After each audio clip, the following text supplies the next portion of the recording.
l'hymne à l'amour de Saint Paul, 1 Corinthiens 13, ça, tous les chrétiens devraient savoir au moins un de ceux-là par cœur, et Matthieu 25, et celui-là d'aujourd'hui, de Saint Jean. Jésus a annoncé un jour à ses disciples qu'il devait les quitter lui aussi, comme ceux et celles qui nous ont quittés au cours de cette année. Et certes, on n'est jamais prêt.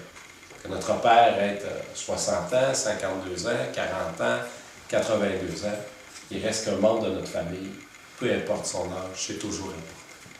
Mais certes, Jésus a voulu préparer ses disciples parce qu'un jour, ça allait lui arriver lui aussi.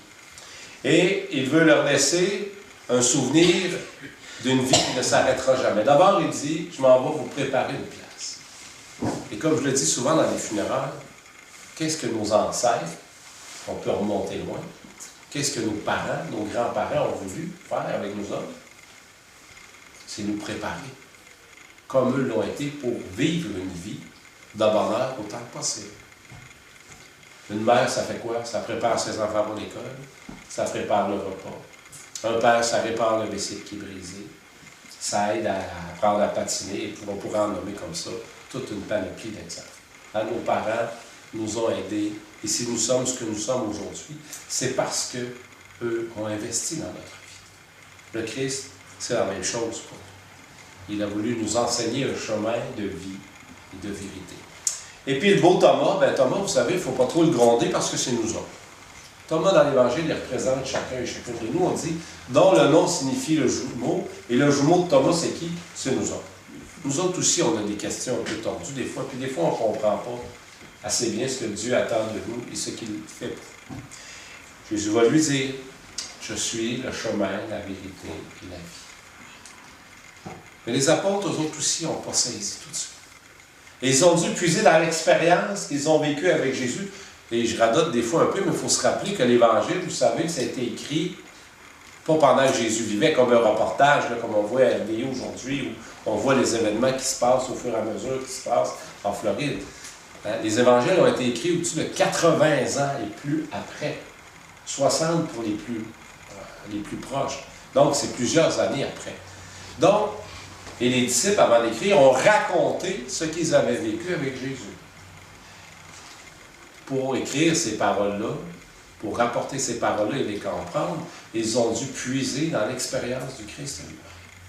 Et qu'est-ce qu'ils ont vu dans l'expérience de Dieu qui pouvait leur indiquer un chemin et préparer leur vie? Exactement ce qu'on a entendu dans la première épître aux Corinthiens.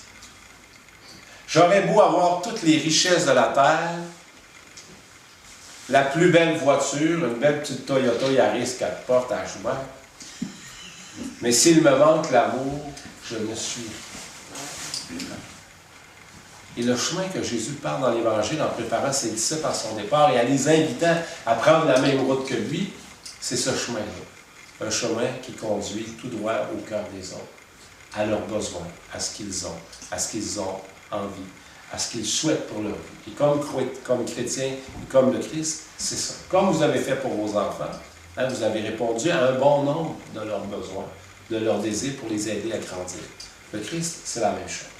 Il l'a fait pour nous et il nous demande à notre tour de le faire pour les autres. Le chemin de vie qui nous conduira un jour, on pointe souvent le ciel, je ne sais pas trop si c'est à gauche, à droite ou au centre, c'est quelque part. C'est un lieu, c'est un état d'être. Mais un jour, si on veut être sûr d'être accueilli dans la maison de Dieu, c'est pas compliqué. Aimons et aimons du mieux qu'on est capable de faire. Et soyons proches spécialement de ceux qui souffrent des petits, de nos frères à travers le monde, qui ont besoin de notre aide, qui ont besoin de notre solidarité. On va jouer Henri qui est ici, on va entendre parler de moment de développement et paix. Tous ces besoins-là autour de nous, c'est notre mission, dirait-on, à travers les appels qu'on a quotidiens. Alors c'est ça le chemin qui nous est proposé, et c'est le chemin qu'ont suivi ceux et celles dont nous célébrons la mémoire aujourd'hui.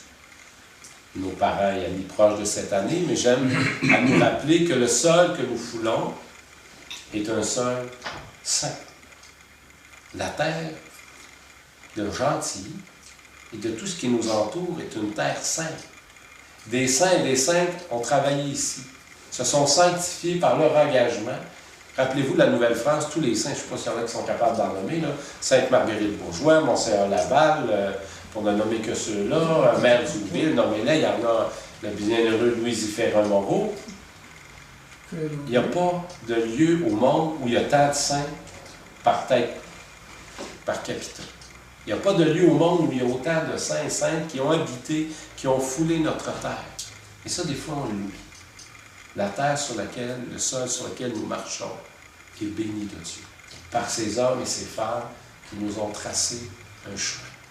Ils ont donné leur vie. Pensez aux martyrs canadiens.